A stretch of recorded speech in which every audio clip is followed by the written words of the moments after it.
Today we're going to talk about rosemary. In ancient times, rosemary was known for its medicinal, culinary, therapeutic and magical properties. It was also used to alleviate muscle pain, to improve memory, boost the immune system, and as an aid to improve circulation and even to promote hair growth. In fact, it's said if you carry a sprig of rosemary on your person, people are more likely to remember you. So maybe take some to your next job interview. Rosemary is high in iron, calcium, and vitamin B6. So let's start with the culinary uses, such as rosemary chicken and lamb. I grow my own in my garden, so I always have a plentiful supply. With meat, I like to just keep it simple. Olive oil, rosemary and salt. Just rub it in and roast away. I also like to put a sprig of rosemary in my bolognese with some fresh thyme, and just to add that extra flavour and fragrance. Rosemary can be used fresh, dried, and stored in a jar for later use, powdered, or you can make a tea, tincture, or use it as an essential oil. To make a tea, simply put a sprig or 1/3 of a teaspoon of dried rosemary into a mug of freshly boiled water and let it steep for 5 minutes. I like to sweeten with a bit of stevia leaf, although depending on your taste, sugar or honey would work too. It's also a nice addition to gin with some juniper berries. Moving more into the medicinal properties of rosemary, we find that it's been used for generations as a mental tonic to stimulate concentration, to improve alertness, and help with general fatigue. Students may find that it benefits them when studying to focus and to remember the material better. Many use rosemary for its anti-anxiety benefits, with a calming cup of rosemary tea, although it's not advised right before bedtime as it may stimulate the need to go to the toilet.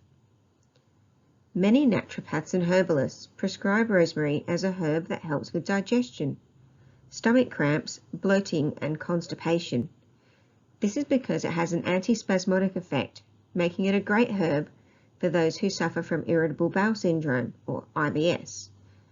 For this benefit, it's probably best taken as a tea. Externally, the best way to use rosemary is in a carrier oil such as almond oil or coconut oil. This can be used as a rubbing oil for muscle soreness, to treat inflammation, or a few drops in a bath to help with rheumatism. Rosemary is often linked to the Greek goddess Aphrodite, pictured here, who some say was cloaked in rosemary at the time of her birth. In ancient times, rosemary was drank as a tea or added to beer, preceding the use of hops, and was used to reduce heavy menstrual bleeding. Rosemary was sacred to the Egyptians, where the tradition of laying sprigs of rosemary onto a coffin or tombstone is said to have originated. It signifies loyalty, friendship, and remembrance of loved ones. Similar beliefs were held by the ancient Slavs, Greeks, and Romans. Shakespeare even mentions rosemary in Hamlet when Ophelia says, "There's rosemary, that's for remembrance. Pray, love, remember." It was also once said that where rosemary flourished, the woman ruled, and it was customary for a bride and groom to plant rosemary and have some in their wine on their wedding day to help them remember their love. Magically, it is said that if you burn rosemary in your home, it will promote protection, purification, and enhance your psychic abilities. Rosemary is often used in smudging ceremonies. Scientifically, rosemary has been found to contain salicylic acid, a forerunner to aspirin, which may be why ancients found that it helped with migraines. More recent research has also found that phytochemicals found in rosemary prevent the degradation of acetylcholine, which is an important brain chemical needed for normal neurotransmission. Researchers have found that a deficiency of this chemical is commonly seen in Alzheimer's patients, meaning that there may be a future with this fantastic herb in the treatment of Alzheimer's. Propagating rosemary is actually very simple. To propagate your own rosemary, just use a cutting. Find a nice fresh cutting of about 15 centimetres or 7 inches long. Trim the leaves off about 3 centimetres or 1 inch from the base and plant it in some good potting mix with a well-drained area or pot. Then wait for a few weeks. It will know what to do. If it doesn't work the first time, try again and don't forget to water it. Now for some precautions.